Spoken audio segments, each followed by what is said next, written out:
जैसे कि आप सभी को पता है कि हम आपके लिए कोई ना कोई मैटर लाते रहते हैं आपकी क्लासेस से रिलेटेड। तो आज आपका सेकंड चैप्टर है जिसका नाम है 1857 का स्वतंत्रता संग्राम। तो ये स्वतंत्रता संग्राम कब हुआ था इसके बारे में आपको पहले भी कई क्लासेस में मिलने को पढ़ने को मिला हुआ है, ठीक है।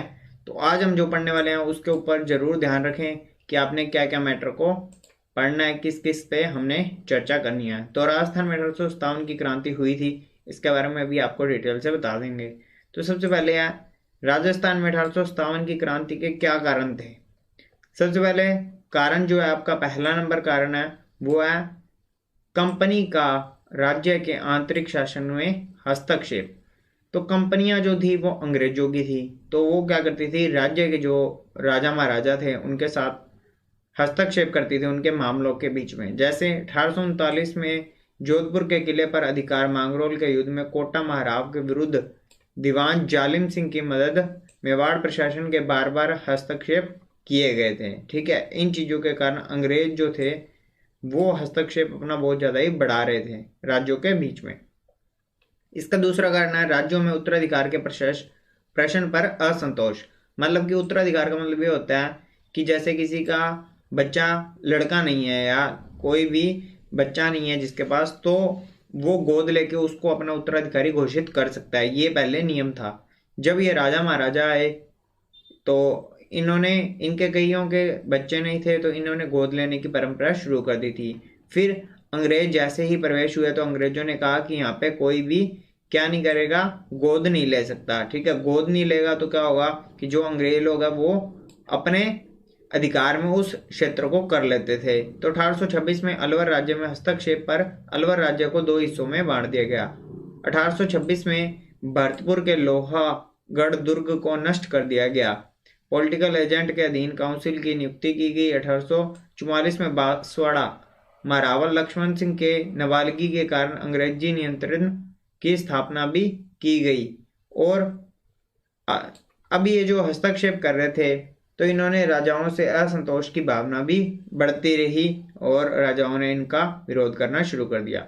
सामान्य जनता की भावना, सीधी सी बात यह है कि अंग्रेज लोग थे वो क्या करते थे, कभी भी मन किया भारतवासियों को उठाकर जेल में फेंक देते थे। तो इनसे बचने के लिए भी इन्होंने विरोध किया है। तो उसके बाद में राज्यों के आर्थिक मामलों में हस्तक्षेप। आर्थिक मामले वो होते हैं जो कि पैसे से जुड़े होते हैं, ठीक है, जिसमें धन वसूली की जाती थी, उन मामलों में भी हस्तक्षेप करने लगे। तो ये खिराज वसूलने की जो प्रथा थी ये भी अंग्रेज कंपनियों के द्वारा ही लागू की गई थी। 1822 में मेरवाड़ा बटालियन की स्थापना। 1834 में शेखावटी ब्रिगेड की स्थापना हुई। 1835 में जोधपुर लीजियन का गठन हुआ और 1841 में मेवाड़ बेलकोर की स्थापना हुई।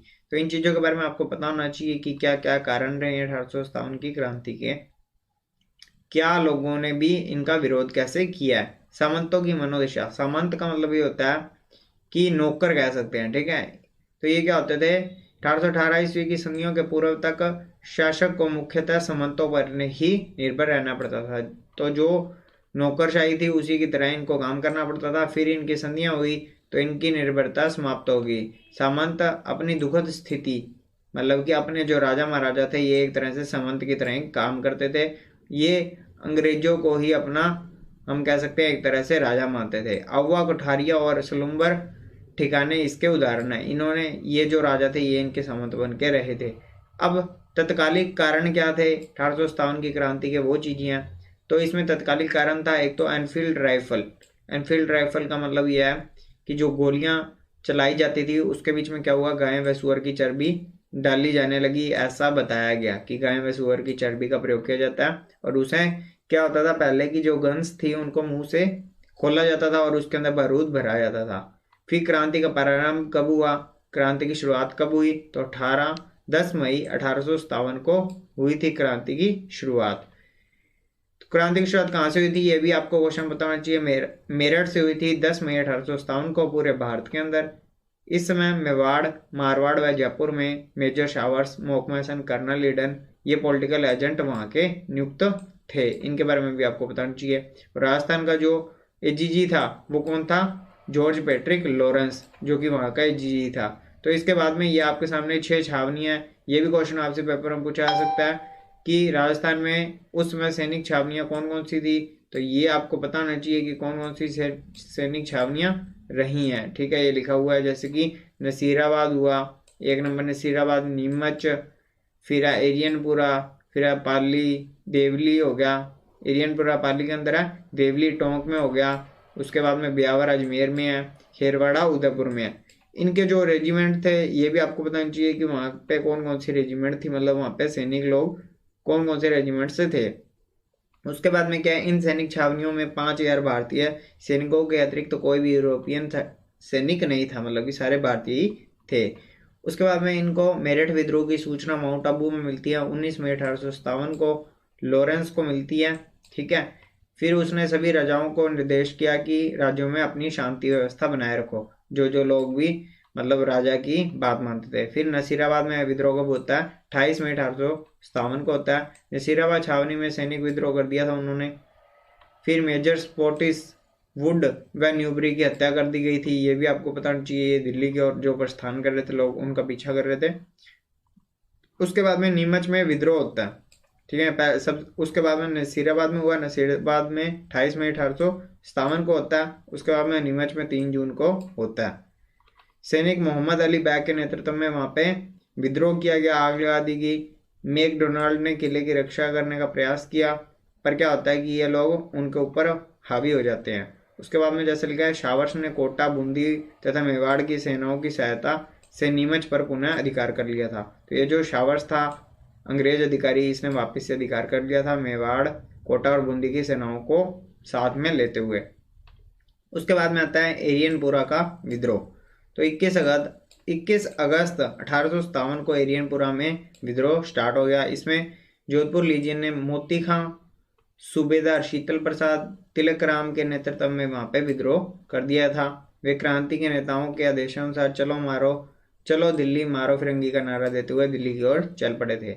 अवाम में जो सबसे प्रसिद्ध थे वो थे ठाकुर कुशावल सिंह। ठीक है, इन्होंने भी वहां पे जमकर विरोध किया। और इन्होंने देखिए आगे लिखा हुआ है, जैसे कि अहुआ में क्रांति का नेतृत्व ठाकुर कुशाल सिंह चंपावत द्वारा किया गया। उसके बाद में लिखा है 8 सितंबर 1857 को बिठोड़ा पाली में कैप्टन हीथकोट, जोधपुर महाराजा तख्त सिंह की संयुक्त सेना को इन्होंने पराजित कर दिया था। 18 सितंबर को वापस से इनका युद्ध हुआ है। ठीक है, गोरे काले का युद्ध भी कहा जाता है। इसमें पॉलिटिकल एजेंट मोकमैसन के बीच चेलावास का युद्ध हुआ। इसमें मोकमैसन का सिर काट के वहां पे अहुआ के किले पे लटका दिया गया था।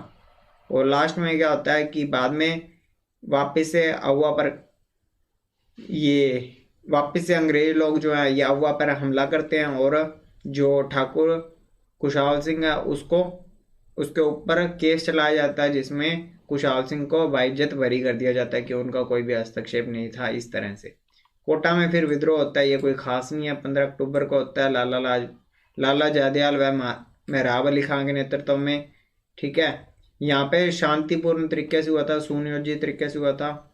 और इनमें कैप्टन जो बटन था उसका सिर काट के कोटा में घुमाया गया था। कोटा का जो राजा था वो था महाराव राम सिंह द्वितीय को क्रांतिकारियों के द्वारा कोटा में ही कैद कर दिया गया था। वहाँ का राजा बड़ा ही गंदा था, हम ये कह सकते हैं, वहाँ मिला हुआ था। क्रांति का समापन होता है जून 1858 को तात्या टोपे की फांसी के साथ ही होता है। तात्या टोपे के क्रांतिकारी जादयाल मेहराब अली को फांसी पर चढ़ा दिया जाता है। अब इसमें असफलता के कारण क्या क्या रहे हैं वो देखिए। सबसे पहला, ज़्यादा से ज़्यादा राजा महाराजा क्या थे, अंग्रेजों के साथ मिले हुए थे। क्रांति समय से पहले स्टार्ट हो गई थी। क्रांति का एक निश्चित टाइम इन्होंने डिसाइड किया था, पर इन्होंने पहले ही स्टार्ट कर दिया। क्रांति कुछ ही स्थानों पर हुई थी। कोटा, नसीराबाद, भरतपुर, धौलपुर, टोंक में विद्रोह अलग अलग समय पे हुआ, एक साथ नहीं हुआ। कुशल और संगठित नेतृत्व का अभाव था, मतलब कि वहाँ की जनता एक साथ नहीं थी, कई जगह पे नहीं थी।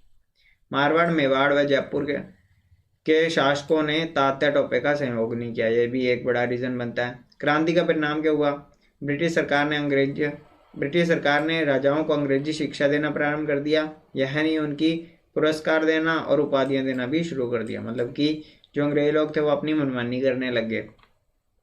उसके बाद में सामंतों ने अंग्रेजों के विरुद्ध संघर्ष किया, जो लोग हम नौकरशाही कह सकते हैं। इसीलिए क्रांति की समाप्ति के पश्चात अंग्रेजों ने सामंत वर्ग की शक्ति को समाप्त करने की नीति बनाई। अंग्रेजी शिक्षा पद्धति का विस्तार किया गया, ये तो आपको पता ही है। फिर इन्होंने अंग्रेजों ने व्यापारिक हितों की पूर्ति के लिए यातायात के साधनों का विकास किया। ठीक है, साथ ही साथ इन्होंने कर वसूलने स्टार्ट कर दिया, अपनी क्या कह सकते हैं, अपना रौब जमाने लगे इन अंग्रेजों पर। इन्होंने साम्राज्यवाद की जड़ों को हिला के रख दिया, ये भी इम्पोर्टेंट बात।